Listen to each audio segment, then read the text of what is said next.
Today is October 8th, and the HaloWeen event releases on Infinite, which of course brings a new operation pass, some new game modes, and a whole new refresh to the store that we're going to be looking at. Starting off, all three of the Halo World Championship bundles are still here. I thought they actually would have all rotated out. The other stuff like Achilles and Mythic Majesty, they're not currently on the store page, but the World Championship is all still here, which is pretty nice to see. So if you still haven't picked any of those up, but you do wish to do so, you still have that option. Of course, before we talk about the new stuff, we need to talk about the returning items, starting with the Controlled Leak Weapon Charm. This, of course, Weapon Charm costs 150 credits, and there really isn't too much to say about it. Next up, we have the Splash Zone Weapon Coating set, which, of course, gives you the weapon coating of the same name, alongside the Gauss Soda Weapon Charm for 500 credits for completely cross-core weapon coating with the addition of Weapon Charm. Honestly, this one isn't terrible. Moving on from that, we have the return of the Transgressor Armor Kit, which is back for 1,500 credits. It, of course, gives you the Armor Kit,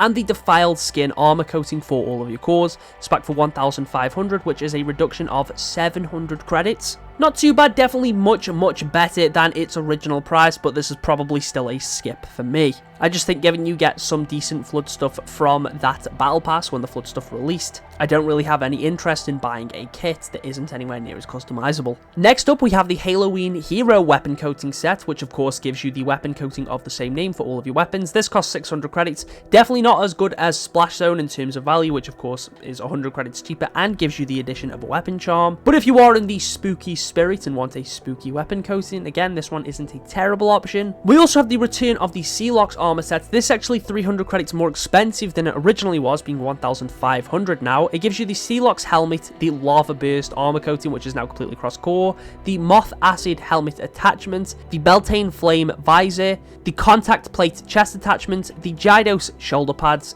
the Corvin Gloves, the Type AS Knee Pads, and the Fireteam Crimson Emblem. Of course, the price has increased, but there is something very interesting about this bundle's return, is you now have the option to buy the items individually. Similar to stuff we've seen like with the Military Police Crime Crusher bundle that came to the store a few weeks ago, you can now buy every item from Sealox individually, with the helmet costing 800 credits, the attachment costing 150. I don't actually think you should be able to buy this one individually because it can only be used with the helmet. To my knowledge, it doesn't fit on any other helmet, so realistically you should just get both of these for the 800. 800 I still think is also too much here for Sealox, but the shoulder pads are 600, the chest attachment is only 100 credits, and this is one of the best in terms of value here.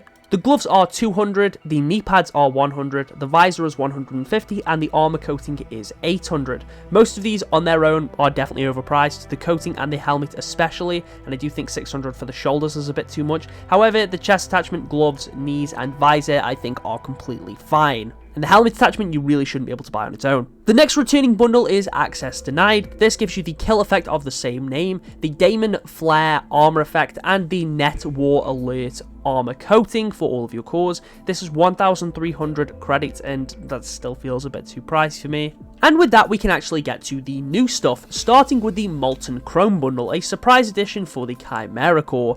This gives you the Delta Jock Legendary Helmet, which is an interesting one. It also comes with its Redline Adaptation Helmet attachment, the Relay Frame plug-in wrist attachment, the Xeric Waves armor coating.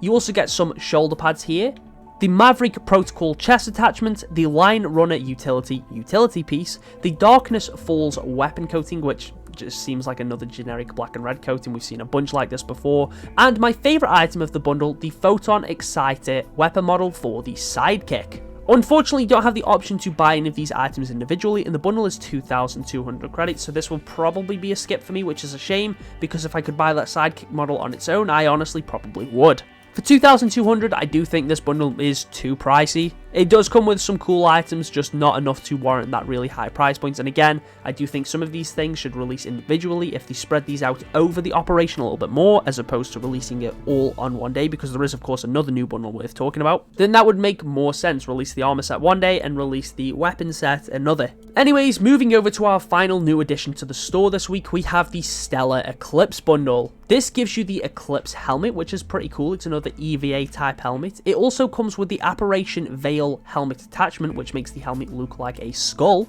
You get the Marrow Mantle shoulder pads, the Keeper's Rib Guard chest attachment, which makes your chest piece look like a rib cage and has a scythe attached to it. This is just for the Mark 7 core. You also get the Siren Reaver utility piece, the Project Orange Walk wrist attachment, the Terra Grips legendary gloves, the Bone Braces knee pads, the Corpse White Messenger armor coating, the Pumpkin Force Spanker weapon model, and the Training Ground weapon coating. Again, 2,200 here does feel a bit too expensive in my opinion, and again, I do feel like the weapons should have been released at a separate date. However, unlike the last bundle we just spoke about, you do have the option to buy the items here individually. The helmet itself costs 1,000 credits, with the attachment costing 200. Again, I feel like these should both come together, although I haven't had a chance to check if the attachment works on other helmets yet. The Marrow Mantle shoulder pads are 800, which I do think is too much. The chest attachment is 500 credits, and that is fine, I suppose. The utility piece and wrist attachment are also 300, alongside the gloves and the knee guards, which are 300 too. The armor coating and weapon model all cost 1,000 credits each. I do not think the weapon model should cost that much, especially since we had a weapon model for the Spanker just a few weeks ago as a bonus reward for one of the operation passes, which only cost 500. This is double the price and honestly isn't as visually interesting in my opinion. And again, the coatings also shouldn't cost 1,000. That's pretty ridiculous. There is some cool items here, don't get me wrong. I really like the design of the Eclipse armor set. I might pick up the chest attachments, and it's only 500 credits. But fortunately enough, if you do want some other items to work towards this week, you have a couple of options, as of course there's a new operation pass. But before we talk about that, there's also a refresh for the exchange. Various items including coatings, visors, stances have once again returned. The Scarlet Hunter visor is back, which is great because that's one I've been after for a little while. We also have things like the Wally gloves for 1,000 credits. We also have things like the Wally gloves for 1,000 Spartan points. There's a couple of new emblems, being Neon Forge and Neon Shame. The Halo 3 Rat weapon charm is also back. The Haunted Helmet is of course still here, but we also have the brand new Heat Stress weapon coating. This costs 30,000 Spartan points, which I do feel like is a little bit too much of a grind for a weapon coating. However, it is a new item, so I can't complain too much, and it is decent. I mean, it's free and it can be earned with your Spartan points, so there's not too much to complain about here. Now moving over to the Operation Pass. For purchasing the HaloWeen Pass, you get the Pestilent Winds armor effect, which is kind of similar to the Pestilence effect back in Halo Reach, giving you that stinky green aura that I'm pretty sure a lot of Halo fans have in real life anyway. The first item you unlock here is the Jolly Roger Epic nameplate, followed by a few Spartan points before you unlock the Monster Guard knee pads. Again, followed by more Spartan points, and then you get the Reanimation Rig chest attachment for the Mark 7 core. You then also unlock the Creature Comfort armor coating, which is completely cross-core, the Patchwork Pauldrons shoulder pads, and these are decent. They do kind of look like you've got a GPU strapped to your shoulder. And then finally, on the final tier, you get the Spartan Stein helmet, which unfortunately doesn't seem to come with a helmet attachment or visor or any other additional item like most of the final tiers tend to do. The helmet itself is decent enough, but as far as operation passes go, I do think, based on my personal preference, this is the worst we've had in a little while. The bonus reward isn't as enticing to me, so I'm probably not going to purchase it. And although I do think some of the items are cool, none of them really jump out, like with items like the Operator helmet or the purchase bonus in the Champions event. Anyway, if you're looking for a way to level up your new Operation Pass but don't want to be playing the same mode over and over again, we have the return of the Survive the Undead playlist, the mode created by the Forge Falcons, which is inspired by Call of Duty Zombies, even featuring one of the maps from Call of Duty World at War. The playlist is back and will now be a permanent addition from what I've heard, and now has 3 maps instead of the original 2, with potentially more to come. This mode is pretty fun, especially with friends, so I do definitely recommend trying that out. And we do have an infection update coming soon. I do imagine that will be within the next couple of weeks, definitely during the duration of this operation.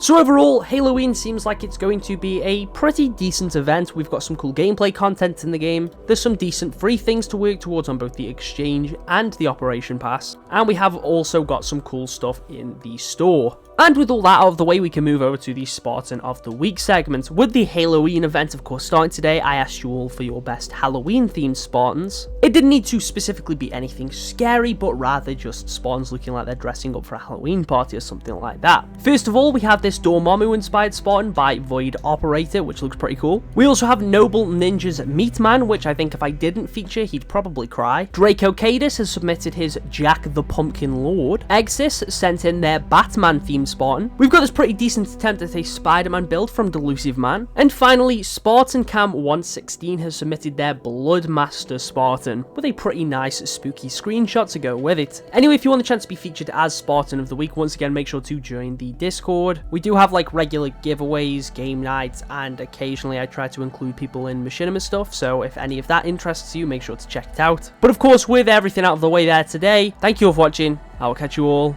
in the next one.